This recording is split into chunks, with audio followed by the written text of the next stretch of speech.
तर आजची कथा आपण बघणार आहोत. हा एक क्राईम पिक्चर बघून केलेला आहे.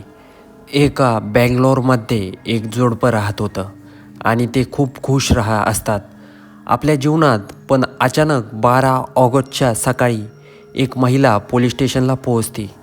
ती पोलिसांना म्हणते, माझी मैत्रीण ललिता 2 दिवसापासून गायब आहे आणि ललिताच्या नवऱ्याने काहीतरी चुकीचं केलं आहे त्याच्यासोबत, असं ललिताची मैत्रीण पोलिसांना सांगते. त्यानंतर पोलीस रिपोर्ट नोंदवून घेतात. संशयाच्या सुईवर ललिताच्या नवऱ्याला उमेशला पोलीस अटक करतात. जेव्हा पोलीस उमेशची विचारपूस करतात की तुझी बायको कोठे आहे, तुझ्या लग्नाला किती दिवस झाले आहे, उमेश बोलतो, माझ्या लग्नाला 5 वर्ष झाली आहे आणि मला एक मुलगा पण आहे. त्यानंतर उमेश सांगतो, ललिता एक ब्युटी पार्लर चालवत होती आणि मी ट्रॅव्हल एजन्सीमध्ये गाड्या सप्लाय करायचो.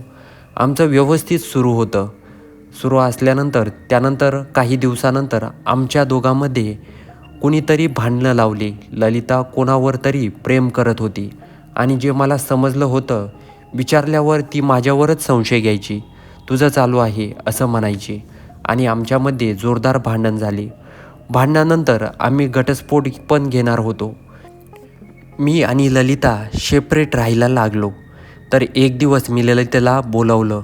तिला समजून सांगण्याचा प्रयत्न केला की एका मैत्रिणीपाशी ती मैत्रिणीची स्कूटी घेऊन आली होती. त्यानंतर पोलीस ललिताच्या मैत्रिणीकडे चौकशी करतात आणि जेव्हा ललिताची मैत्रीण पोलिसांना सांगते, ललिताने माझी स्कूटी नेली होती आणि मला तिनं लाईव्ह लोकेशन पण टाकलं होतं आणि तिला मला भेटायचं पण होतं, पण 60 किलोमीटरच्या पुढे लाईव्ह लोकेशन दिसतच नव्हतं. त्यानंतर ललिताची मैत्रीण पोलिसांना सांगते की ललिताचा नवरा जो उमेश आहे, तो ललिताची म्हणजे माझी स्कूटी देण्यासाठी माझ्या घरी आला आणि त्यानंतर तो घरी निघून गेला.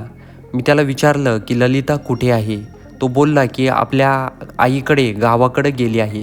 त्यानंतर पोलिसांना सगळं काही प्रकार समजायला लागतो. त्यानंतर पोलीस उमेशला चौकशीसाठी बोलवतात. उमेशला विचारतात की तू काय केलं आहे ललितासोबत, तू स्कूटी द्यायला का बरं गेला होता. पण उमेश काय सांगायला तयार नव्हता. त्यानंतर पोलीस जबरदस्ती करतात. उमेश सांगायला लागतो, मीच बोलवलं होतं ललिताला जंगलामध्ये बोलण्यासाठी, पण ती काय ऐकायलाच तयार नव्हती. त्यानंतर मी रागामध्ये तिला मारलं आणि त्याच जंगलामध्ये गाडून टाकलं.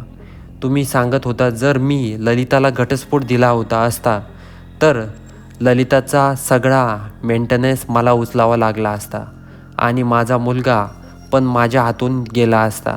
त्यानंतर पोलीस उमेशला विचारतात, हे तुझ्या डोक्यात कसं आलं.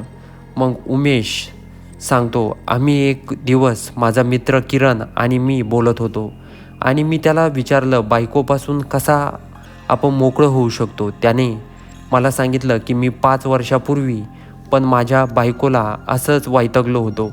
मी पण त्या जंगलामध्ये तिला मारून दफन केलं. आज 5 वर्ष झाली, कोणाला काहीच माहीत नाही. त्यानंतर पोलीस लगेच किरणच्या घरी पोहोचतात आणि किरणला अटक करतात. पोलीस स्टेशनमध्ये हजर राहतात आणि विचारपूस करतात किरणला, काय केलं तुझ्या बायकोसोबत तू. त्यानंतर किरण म्हणतो, माझी बायको एका व्यक्तीसोबत पळून गेली आहे. पण पोलीस जेव्हा उमेशला किरणसमोर आणतात तेव्हा किरण सगळं काही सांगतो. माझी बायको पूजा आणि माझं अजिबात जमत नव्हतं, त्यामुळेच मी तिला एका जंगलात बोलून मारून टाकलं आणि तिथंच दफन केलं. ज्या पद्धतीनं दृश्यम फिल्ममध्ये अजय देवगननी केलं आहे.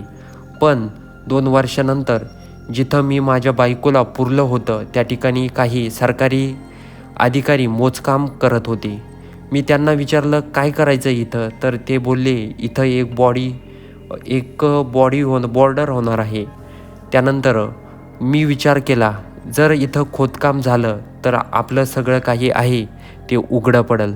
त्यानंतर दृश्यम 2 ही मूवी आली. त्यामध्ये अजय देवगननी पोलीस स्टेशनच्या खालची बॉडी काढून दुसरीकडे लपवली होती. त्याच पद्धतीनं मी पण ती बॉडी काढली आणि दुसरीकडं पुरली. पोलीस चौकशी करत आहे. अजूनही पोलिसांची कोर्टाची सुनवाई सुरू आहे. तर त्या केसबद्दल काही अपडेट जर आमच्यापर्यंत आली तर आम्ही तुम्हाला नक्की कळवू. जर व्हिडिओ आवडला असेल तर चॅनलला सबस्क्राईब करायला विसरू नका.